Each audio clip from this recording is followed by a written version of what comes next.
कुछ भी बिकता है।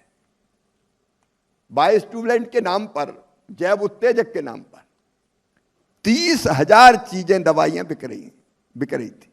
30,000 दवाइयां। अब किसान को पता ही नहीं कि इनका फायदा है कि नहीं। डीलर ने कहा कि ये डाल लो, ले जाओ, फसल बहुत बढ़िया हो जाएगी। और कई बार ये भी कह दिया कि 1 बोरी 2 बोरी डीएपी चाहिए तो ये 2 बोतल ये ले जाओ। किसान ले गया, फायदा हुआ कि नहीं? कई जगह पेस्टिसाइड डालने से फसल और खराब हो गई, क्योंकि वो पेस्टिसाइड घटिया था। किसान तबाह और बर्बाद हो गया। लाइफ में देखने का क्या मतलब है? लाइफ में देखने का मतलब है हम अपने सिस्टम को इतना मजबूत बनाएं कि घटिया बनाने वाले के खिलाफ कठोरतम कार्रवाई कर दें। ये बायोस्टिमुलेंट के बारे में हर साल 1-1 साल बढ़ता जाता था कि चलो कोई प्रोटोकॉल है तो अगले साल बनाएंगे, उसके 1 साल बाद देखेंगे, तब तक बेचने दो। इस बार स्ट्रिक्टली हमने तय किया कि किसी भी हालत में आईसीआर के कोई संस्थान हो या एग्रीकल्चर यूनिवर्सिटी, जब तक 3 जगह डाल के देख के ये सिद्ध नहीं हो जाता कि इससे किसानों को कोई फायदा है, तब तक वो उत्पाद हम बेचने नहीं देंगे, उसको अधिकृत मानेंगे ही नहीं, वो अवैध हो जाएगा।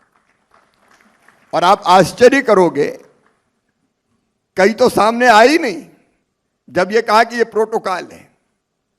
जो जुगाड़ में थे कि इधर से उधर से कहीं से हो जाए, सिफारिशें बहुत आई कि साहब और 1 आध साल बढ़ा दो।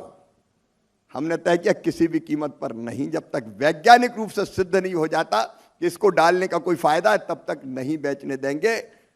तो हजारों तो आई नहीं, 22,000 30,000 में से आई नहीं।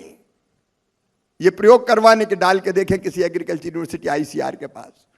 और जो 8,000 आए उसमें से भी अब तक जो जांच हुई 642 के आसपास ऐसे पाए गए जिनको डालने से फायदा है। अब ये कौन का काम है बताइए? कि हम किसान को लुटते देख सकते हैं?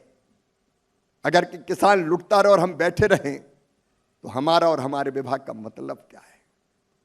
सरकार लाइफ में देखने का मतलब है ऐसी चीजों को सख्ती के साथ हम कैसे रोक दें। उसके लिए अब नया कानून बनाने की तैयारी कर रहे हैं। जो बेईमान हैं उनको किसी भी कीमत पर छोड़ा नहीं जाएगा, यह हमारा संकल्प है। और तब सरकार लाइफ में दिखेगी।